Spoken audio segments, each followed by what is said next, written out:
puasa itu biasa konsumsi untuk tomat itu cukup tinggi. Ya, jadi memang itu seasonality pasti selalu ada. Cuman memang kita lihat setelah itu di Juni dan Juli sudah mulai kembali ke seperti first quarter. Ya, jadi memang penjualan di third quarter ini memang masih within our expectation. Nah, kedua terkait dengan input cost, memang sudah terjadi kenaikan input cost ya cukup lama ya, terutama memang dari awal pandemi juga sudah ada, dan memang sejak first quarter lah kita bilang, sejak war dari Rusia dan Ukraine itu memang lebih membuat tantangan yang lebih ya terkait input cost.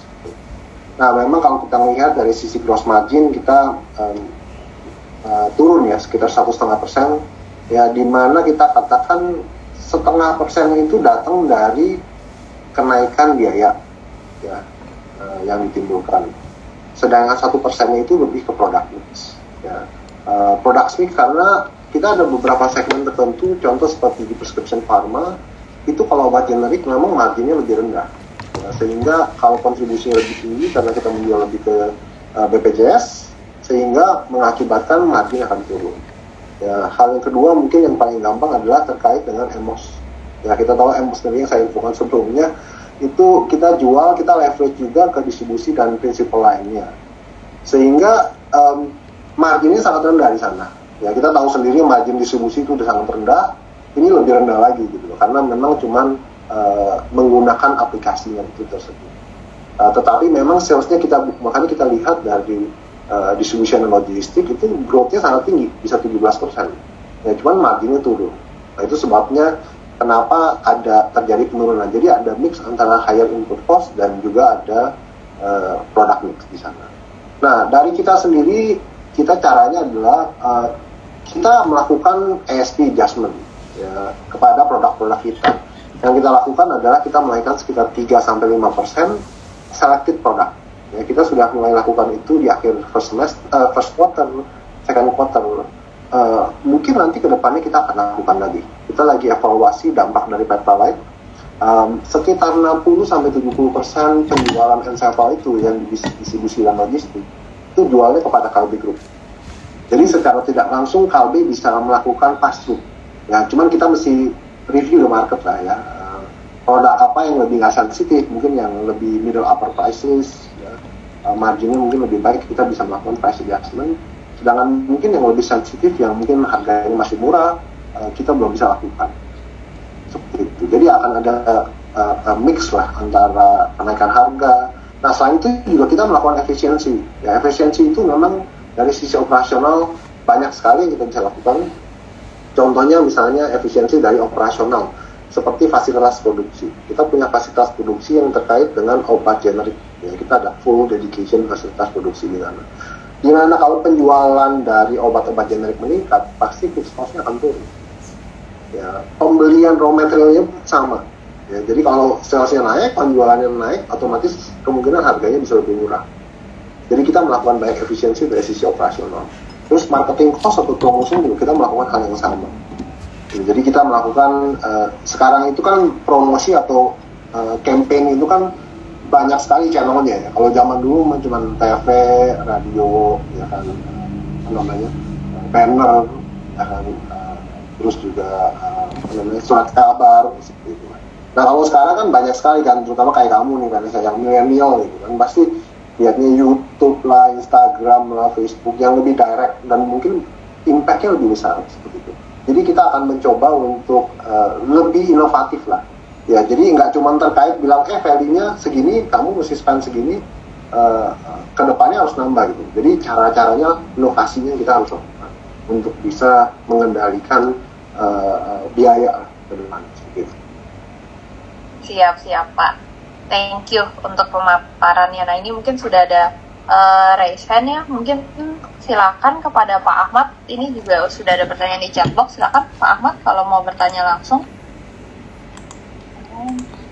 Oke, Pak Ahmad, ya silakan Pak.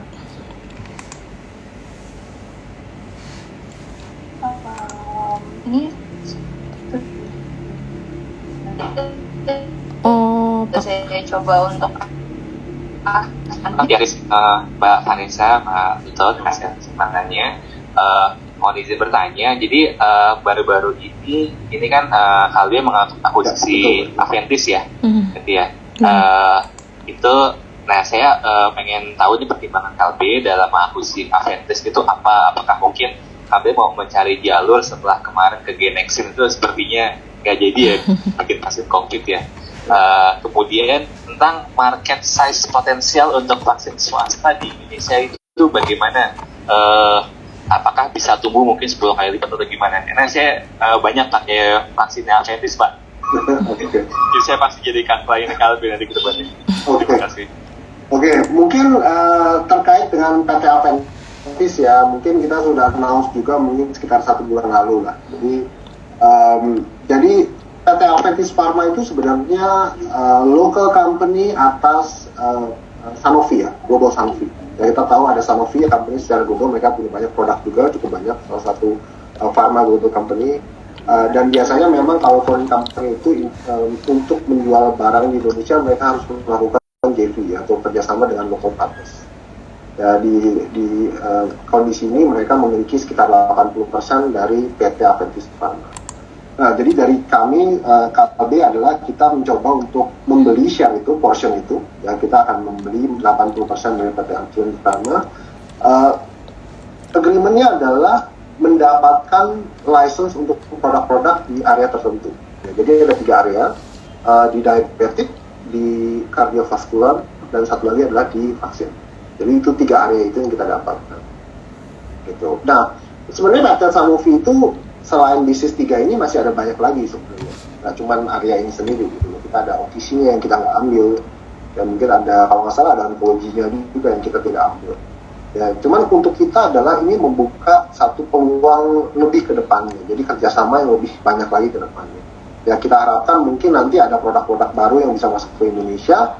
Nah, bisa kerjasama dengan kita. Karena kan kita salah satu pemain yang cukup besar lah, yang paling besar di Indonesia. Seperti itu. Nah, untuk detail dari transaksinya itu sendiri, memang kita belum bisa berikan terlalu banyak informasi. Karena memang masih dalam proses penyelesaian. Yang targetnya itu adalah bulan depan, di akhir bulan depan. Gitu. Nah, terkait dengan transaksinya berapa, terus marginnya berapa, kontribusinya berapa. Nah, kalau kontribusi kita bisa infokan, jadi secara karena ini bisnis yang baru, ya kita belum pernah pegang, dan kita belum pernah distribusikan, diharapkan itu tahun depan dengan akuisisi ini ada tambahan pertumbuhan sekitar 3-4% dari total penjualan Kalbe. Seperti itu, Pak. Kemudian tadi Pak tentang market potensial vaksin swasta bagaimana Pak ya? Kira-kira. Ya, jadi kalau terkait dengan market vaksin memang cukup besar ya di Indonesia ya. Memang setahu saya sih untuk vaksin COVID sendiri kayaknya Sanofi nggak ke arahnya nggak ke sana. Setahu saya mereka cuma punya vaksin flu, setahu saya. Ya, flu vaksin. Jadi memang ada beberapa area yang kita akan coba kembangkan.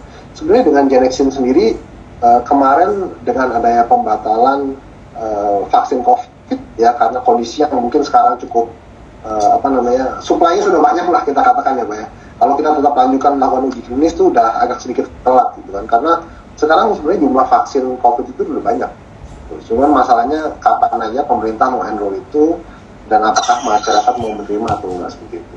Nah, jadi memang yang vaksin COVID-nya kita hentikan, cuman ada beberapa vaksin area lainnya yang akan kita kembangkan Pak. Gitu. Nah, kita harapannya memang ke depannya diharapkan market vaksin ini akan tumbuh. Karena kan penyakitnya bisa banyak ya. Salah satu mungkin yang lagi cukup digaungkan adalah HPV ya, untuk wanita ya sebenarnya. Itu juga cukup banyak ya. Mungkin kayak anak saya juga sebelumnya ada MMR ya, rubella dan sebagainya. Nah, itu memang perjalanan vaksin di Indonesia pasti akan tumbuh lebih banyak ke depan. Iya. Apakah mungkin ke depannya bisa tumbuh jadi misalkan size 10 triliun Pak mungkin? Untuk size Pak, mungkin saya mesti kembali ya Pak. Saya nggak gitu tahu detail jelas berapa besar market size-nya. Cuman menurut saya sih eksponensialnya bisa cukup besar ya Pak. Dengan jenis penyakit yang berbeda, ya dengan jumlah populasi yang cukup besar, harusnya secara size bisa cukup besar. Ya, soalnya ada banyak yang potensial, kayak misalkan vaksin DBT kan baru mau masuk ya. Belum berdarah kan ya penyakit khas banget di Indonesia. Tapi ada juga yang lain yang belum ada gitu, kayak vaksin malaria gitu, apakah KLB akan masuk ke vaksin itu Pak untuk developmentnya ya? Nah, kalau memang terus terang kalau untuk pengembangan secara internal itu kemungkinan belum ke arah sana gitu. Jadi karena memang kan di bisnis pharma itu ada beberapa tipe bisnis lah kita. Ya, ada yang pertama itu biasanya namakan innovator kok. Jadi innovator itu mereka sebagai pengembang lah. Ya biasanya istrinya tuh ilmuwan sama mungkin orang yang memberikan uang untuk dia melakukan penelitian, biasanya seperti itu. Nah, jadi mereka tuh biasanya yang berhubungan dengan produk barunya, melakukan R&D dan sebagainya, spending R&D-nya sangat besar. Sedangkan kalau KLB itu biasanya di next step-nya. Ya.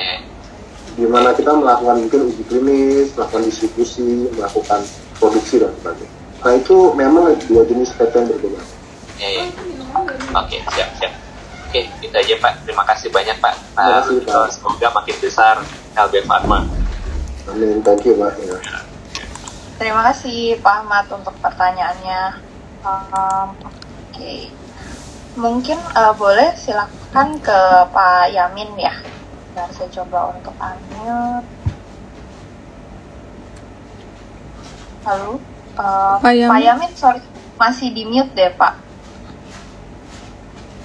Saya coba lagi ya. Bentar. Pak Yamin ada pertanyaan yang ini tanyakan, bisa di-unmute? Iya. Ya. Ya, silakan Pak. Terima kasih. Ya, siang Pak. Ya, selamat siang. Pak Lukito, apa yang dilakukan oleh KLB terhadap perubahan bisnis model yang sekarang kan konsumen sudah lebih ke arah digital ya, bisa telemedicine, kemudian juga mau belanja kesehatan juga kalau bisa main klik-klik aja. Ya kan tadi sudah dijelaskan ada EMOS dan sebagainya. Apa sih pengembangan ke depan dan berapa efisiensi yang didapat dari perubahan ini, Pak? Itu pertanyaan pertama. Oke. Mungkin Mau saya dijawab dulu satu-satu ya. Oke, Pak. Thank you. Mungkin yang pertama adalah terkait dengan B2C ya, mungkin ke arah studi ke sana. Kita memang punya klik dokter, Pak. Ya, mungkin klik dokter itu memang sudah cukup lama. Kita miliki mungkin sejak tahun 2014 atau 2015. Nah, memang awalnya itu memang kita lakukan namanya telemedicine, di mana kita bisa konsultasi dengan dokter. Misalnya saya pasien, saya ke klik dokter, saya konsultasi, itu semua masih free, Pak. Nah, nanti di sana Bapak dikasih resep, udah dikasih resep, saya bisa beli obatnya melalui merchant yang ada, Pak. Jadi KLB itu kerjasama dengan merchant yang ada di market. Ya, kita bilang apotik lah.